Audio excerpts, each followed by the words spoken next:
More from the Runner's World years, Pennsylvania. I have to mention a friend that I met while I was working for Runner's World, and I'm pretty sure it was 1986 at the Asbury Park 10K Classic. Correct me if I'm wrong if you're watching this. Keith Sinclair. I met Keith at that particular race. We became fast friends.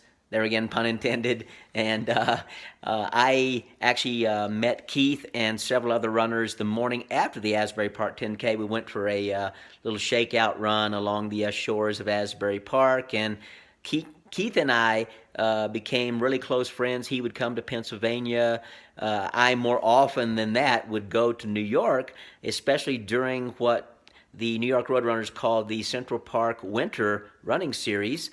And I ran several of those races in the winter of 86, 87, including a 5-miler in Central Park, a 10-miler, a 10K. I believe the Bagel Run was part of that series. There again, correct me if I'm wrong. And Keith and his mom would always house me in their house in Brooklyn, Fort Hamilton, Brooklyn, just over the Verrazano Narrows Bridge.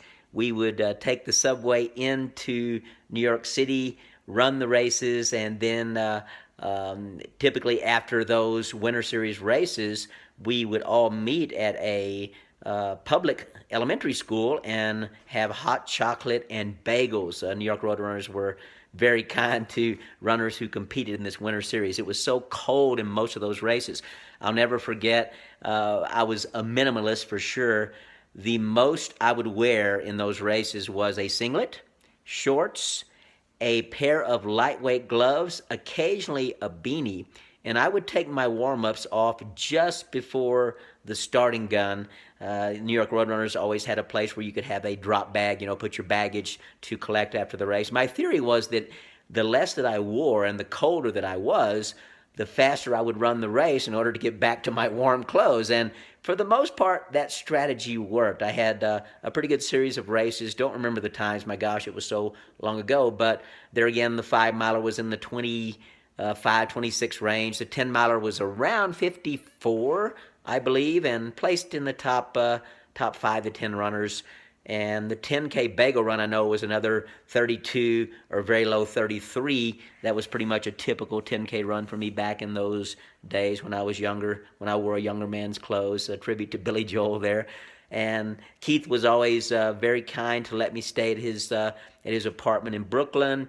We would, there again, often go out to different restaurants during my stays. I remember one summer, probably 87, we went to the Brooklyn Zoo. Maybe it was the Bronx Zoo, one of those two zoos, wherever there was a zoo in New York City. Had a great time. I'm a big animal lover, and even though zoos always make me sad because the animals in captivity, I love seeing the different animals that I wouldn't see on a normal basis living in America. So Keith Sinclair, huge shout out. Keith also ran the 1988 Houston Marathon. I convinced him to go down to Texas, my home state, and that particular race was memorable for me because we had a 2-week period in Emmaus where the temperature never reached 10 to 12 degrees above zero, and there were some really low single-digit and even negative temperatures.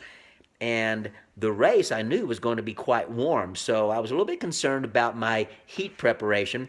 I remember the day I caught my flight, we had a massive amount of snow, and instead of just resting and taking it easy before the race, and this was 3 days before the race, mind you, I ran in the deep snow, went to a park we have in the area that had like a 1-mile loop with each quarter mile measured, and literally the snow was ankle to shin deep, and I ran a total of 8 miles, including to and from the park, 8 miles in deep, deep snow, not exactly tapering per se, and I was exhausted. I remember like, God, I may have just blown my race, and then I had to drive or take the Bieber bus, which took us to the New Jersey Airport, Newark International Airport, flew to Houston, stayed with my brother. I remember running 5 miles the next day, and then I moved into a hotel. Keith and I shared a room at the Hyatt Regency, and I went for a little 3 to 4 mile shakeout the morning before the race.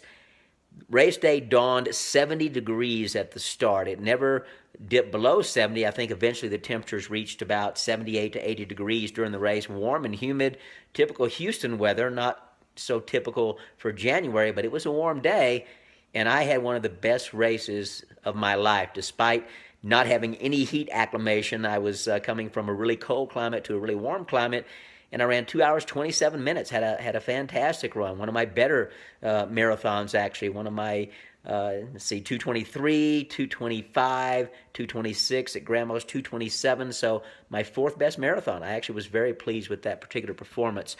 Keith's race didn't go as well. I want to say he was in the 240, 43, 245 range.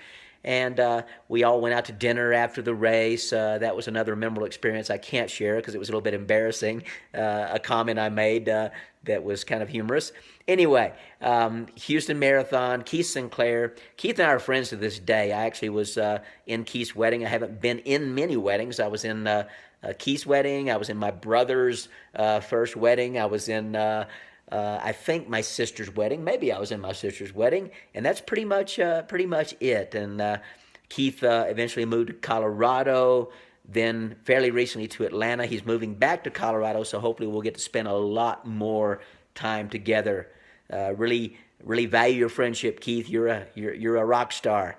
So I'll continue with some more of the interesting people and places connected to my Runner's World experience next time. I don't want this to be super long, so you guys out there don't get too bored with the running history, but definitely wanted to give a shout out to some of the friends I've met along the way, really special people. And I also wanted to talk about that particular Houston Marathon, showing that you don't always have to be in the climate where you race in order to race well. I'm not sure really how I pulled that one off.